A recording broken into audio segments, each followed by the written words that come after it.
တက်ပုံဖိုင်ထဲမှာတက်ပုံတွေအများကြီးရှိနေပေမဲ့ TikTok တင်တဲ့အခါတက်ပုံဖိုင်တွေမပေါ်တာမျိုးကြုံဖို့ကြလားဗျ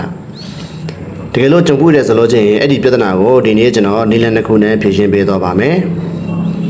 တကယ်လို့ကျွန်တော်တို့က TikTok ထဲမှာတက်ပုံတွေမပေါ်ဘူးဆိုလို့ချင်းကျွန်တော်တို့ရဲ့ TikTok software ကိုဖိထားပေးလိုက်ပါဖိထားပေးပြီးတော့ဒီနားမှာကျွန်တော်တို့ကအဆက်ကလေးတစ်စက်ပါပါတယ် iPhone ဆန်လေးပါတချို့ပုံတွေမှာတော့ app info ဆိုပြီးပေါ်ပါလိမ့်မယ် app info ဆိုပြီးပေါ်ပါလိမ့်မယ်အဲ့ဒီကိုကျွန်တော်တို့ကဝင်ပေးလိုက်ပါဝင်ပေးပြီးလို့ရှိရင်ကျွန်တော်တို့ကဒီမှာအပေါ်ဆုံးမှာ permission ဆိုတာလေးပါပါတယ်အဲ့ဒီဝင်ပေးလိုက်ပါ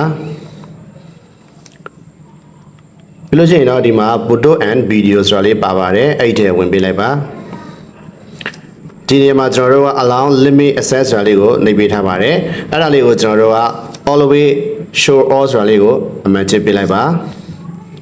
ဒါဆိုလို့ရှိရင်တော့ကျွန်တော်တို့ရဲ့ဓာတ်ပုံဖိုင်ထဲမှာရှိတဲ့ဓာတ်ပုံတွေက TikTok မှာတင်တဲ့အခါအကုန်လုံးပေါ်နေပါလိမ့်မယ်နောက်တစ်ခုကကြတော့ကျွန်တော်တို့ဒီ Samsung ဖုန်းတွေအတွက်ဖြစ်ပါတယ် Samsung ဖုန်းတွေမှာကျွန်တော်တို့ကင်မရာနဲ့ဓာတ်ပုံရိုက်တယ်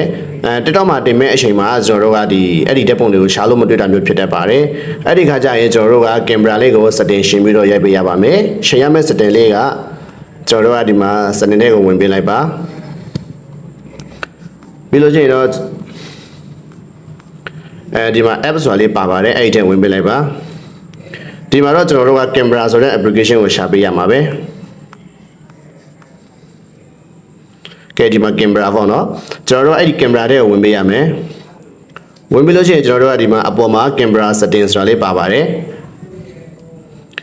ဒီမှာကျွန်တော်တို့က high efficiency picture ဆိုတာလေးပါပါတယ်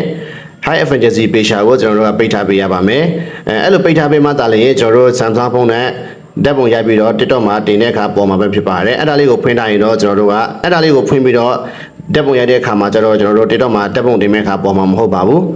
Okay အားလုံးပဲနားလည်လိမ့်မယ်လို့မျှော်လင့်ပါတယ်အားလုံးကိုကျေးဇူးတင်ပါတယ်ကျွန်တော် Mobile City ကဆွမ်းမဲ့တဲ့မှာဖြစ်ပါတယ်ဗျ